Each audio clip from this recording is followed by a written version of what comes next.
A lot of the Christian writings I read on pornography,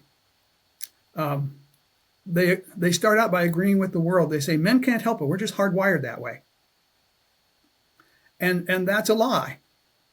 One of the first things I do when I meet with somebody about pornography is I say, I'm going to tell you something about your sexuality or about sexuality that I don't think you know.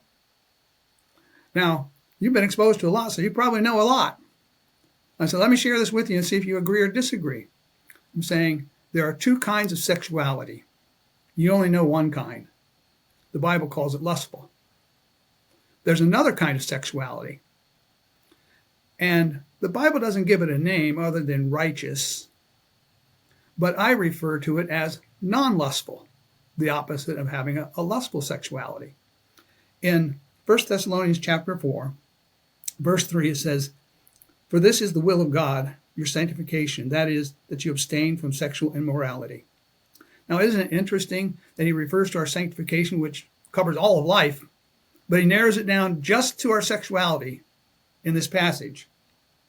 "For this is the will of God, your sanctification, that is, that you abstain from sexual immorality, that each of you know how to possess his own vessel in sanctification and honor." Well, he uses that word vessel, which seems to me to be referring to our bodies. And guys do it all the time. They think with their genitals. They get an urge and they just say, I got to obey. And God's saying, no, you have to learn how to possess your vessel. You have to be in charge of your body and not let it rule over you. Now, isn't that true in many areas of life?